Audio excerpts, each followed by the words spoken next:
reino de Deus.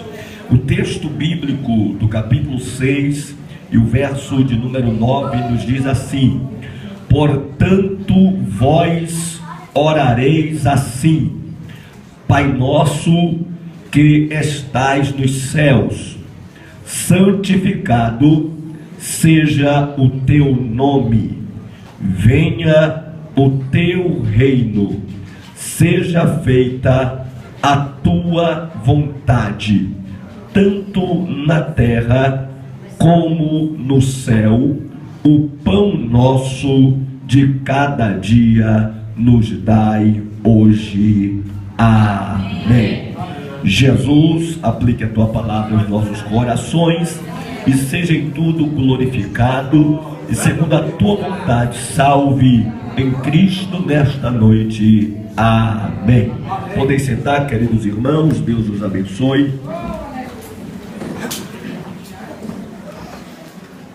Meus amados irmãos, o Senhor Deus propôs a esta igreja uma palavra muito forte, que está de fato de direito no versículo de número 13, onde nos diz: e não nos induza à tentação, mas livra-nos do mal, porque teu é o reino e o poder e a glória para sempre.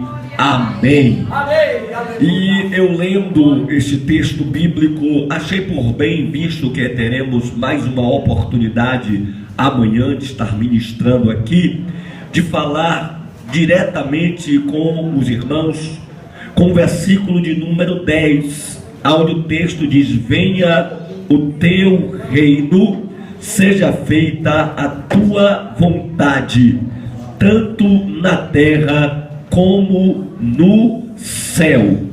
Esse texto bíblico é uma palavra em resposta ao pedido feito pelos discípulos a Jesus. Os discípulos, eles acompanhavam o dia a dia de Cristo em todas as suas ações, em todo o seu modo de viver, em toda a sua maneira de servir. E principalmente eles observavam os resultados que a vida de Cristo produzia. Então o texto vai nos dizer que em um dos momentos, Lucas, no capítulo 11 e no versículo 1, diz o texto que um dos discípulos, por que diz isso? Porque eram 12 os que ele havia separado depois de um período de oração, do capítulo 3 de Marcos, para iniciar a escola apostólica e posteriormente erguer ou inaugurar a igreja que hoje está aqui também representada. Mas aí a Bíblia vai dizer em Lucas 11 que tem uma conotação deste texto, que um dos 12 disse: Senhor, ensina-nos a orar, como João ensinou aos seus discípulos. Perceba que eles não disseram: Senhor, ensina-nos a pregar. Ele não disse: Senhor, ensina-nos a fazer milagres. Ele não disse: Senhor, ensina-nos a prosperar. Ele não disse: Senhor, ensina-nos a administrar o teu povo. Não, eles disseram: Senhor, ensina-nos a orar. Então perceba que o texto faz-nos entender que os discípulos viam que a resposta para as demais necessidades, elas passariam a serem resolvidas, solucionadas a partir da oração. Glória a Deus. Os discípulos viam os resultados na vida e no ministério de Jesus. Então eles perceberam: não, tem um jeito de ter uma vida bem sucedida, tem uma forma de eu alcançar aquilo que Deus quer, tem uma forma de eu fazer o que Deus quer. Eu preciso aprender a orar. E como a Bíblia diz que Jesus foi chamado, e de fato ele era mestre ele era um grande ensinador. A Bíblia então diz que ele não se fez por dificuldade de ensinar os seus discípulos. E aí vem algo mais interessante ainda, é a forma ou padrão, porque esse texto que eu li apresenta esta oração, conhecida como oração modelo, ou oração padrão, ou para alguns mais, oração do Pai Nosso. Ela vem como a primeira, de fato, orientação, de fato, a orar que Cristo ensinou aos seus discípulos. Porque no demais ele orava, no demais os discípulos acompanhavam a vida dele de oração. E se os irmãos forem observar e estudar de uma forma mais minuciosa o livro de Mateus, Marcos, Lucas e João, os irmãos vão ver que é bem possível, e eu acho que ninguém vai achar, um momento em que Jesus estivesse orando literalmente com os discípulos. Quase sempre Jesus até levava eles para a oração, até chamava eles para a oração, estabelecia para eles orem, mas ele mesmo afastava-se para orar. Ele mesmo não ficava no ponto da oração. A prova disso, você vai ver isso lá em Lucas 22 ao 23, salvo engano, quando ele estava próximo do grande momento de ele ser entregue na mão dos seus algozes, e ele disse assim, indo ao Getsêmani, levou os seus discípulos, está lá escrito, e aí disse assim para alguns deles: assentai-vos aqui, que eu vou ali orar. Só que a Bíblia diz que ele indo ali orar, a Bíblia vai dizer, mas levou consigo Pedro, Tiago e João. E Pedro, Tiago e João também não eram discípulos? Era. E porque dos discípulos ele separou 8, porque Judas não estava lá, porque quem não gosta de oração não vem mesmo. Judas não estava lá. Aí a Bíblia diz que então tinha 11, dos 11 deixou 8 e levou 3. Queridos, você precisa perceber quem gosta de oração.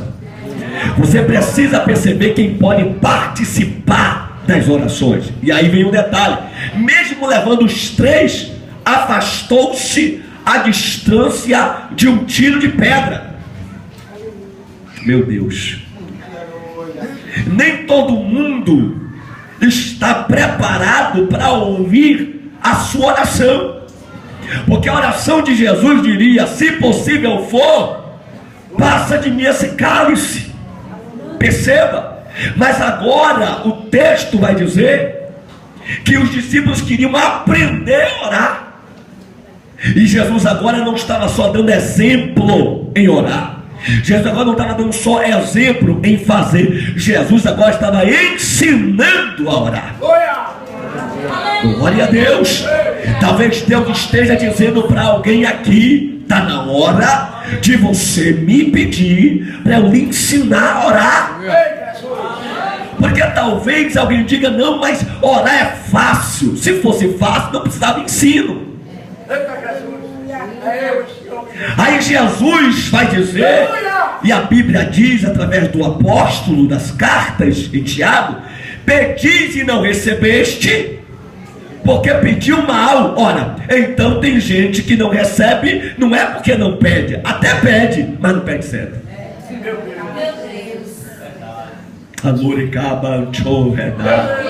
É mais ou menos assim: já está pronto, quero lhe dar, já está disponível, mas só dou quando aprender a pedir. Aleluia, aleluia. Talvez hoje Deus esteja já dando a resposta para alguém e dizendo: se me pedir para ensinar, o meu Espírito te ensinará, e quando pedires, na mesma hora eu lhe darei. Só que aí vem: se ele ensina, eu tenho que praticar conforme o ensinamento. Ele disse certa vez: eu não vos dei o exemplo? Ou seja, se eu faço assim, faça também. Se eu ensinei assim, faça também. Então ele foi ensinar. E no ensino da oração, ele começou: portanto vós orareis assim. Essa expressão assim está dizendo não é assim, é assim. Essa expressão assim está dizendo é assim, não é assim. É como alguém dissesse: mas Jesus, eu acho que fica mais bonitinho dizer isso. Mas eu disse que é assim. Mas Jesus, eu acho que se eu disser bendito eterno Pai dos céus e da glória, o Senhor que é poderoso, e aí a gente enche a oração de coisa, e ele está dizendo não é assim, é assim. Às vezes a gente dificulta o que ele deixou fácil. Às vezes a gente complica o que ele simplificou. E ele olha do céu: já devia ter lhe dado, mas você está complicando.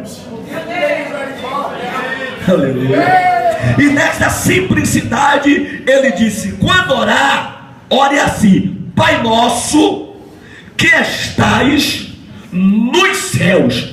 Já provando que o que quer que nós venhamos a receber, o que quer que nós venhamos a pedir, não vai vir da terra, vai vir do céu. É por isso que Tiago vai dizer que toda boa dádiva e todo dom perfeito vem do céu, do Pai das luzes, o qual não há dúvida nem sombra de variação. Logo, é compreensível o que eu vou dizer aqui. Quando você estiver recebendo algo trazendo dúvida, quando você estiver recebendo algo trazendo variação, pode desconfiar que não é de Deus. Porque quando é de Deus, não tem dúvida nem sombra de variação. Pegue na mão de alguém e diga assim: quando Deus dá, não deixa dúvida.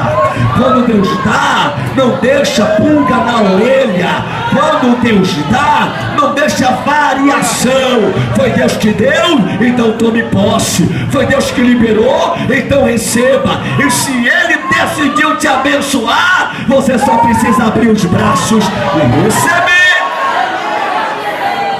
Então ele diz: Pai nosso que estás nos céus, santificado seja o teu nome. E aí eu vou pular para o versículo 10 e volto já já para o 9 para explicar esse santificado. Por quê? Porque eu tento dizer: venha o teu reino. Quase todos nós queremos orar de uma forma a decorar. E muita gente, por orar porque decorou e não aprendeu, que é diferente. Quem decora esquece, mas quem aprende, aprende. Meu Deus! Olha que coisa interessante. Sim ou não? E aí a gente está orando por decorar e diz: venha a nós. Não tem nós aqui, tem venha. Pode ver, quase sempre eu mesmo me peguei hoje me preparando para pregar essa mensagem, e aí venha a nós o teu reino, venha a nós o teu reino. E aí eu ainda fiz um rabisco no esboço. Depois eu disse: espera aí, como é que está escrito mesmo? Aleluia! Glória a Deus. Não tem nós, é venha. Aleluia. Venha o teu reino. Por que não tem venha a nós? Por quê? Porque o reino às vezes é pedido de forma individual para um, e às vezes é pedido de forma coletiva para outro. Então ele está dizendo tanto para o individual como para o coletivo: é venha. É venha. Porque às vezes nós não queremos o reino, mas vem. Às vezes eu não quero o reino, mas vem. E o reino não depende de nós. Aleluia. Como o reino não depende de eu, mas o reino vem. Vem. Glória a Deus. Então o texto está dizendo: venha o teu reino. Venha. Detalhe: o reino de Deus não pode ser obrigado. O reino de Deus tem que ser desejado. Pastor, mostre isso. Está aqui. Oração é um diálogo, mas oração também é um veículo de pedido. Então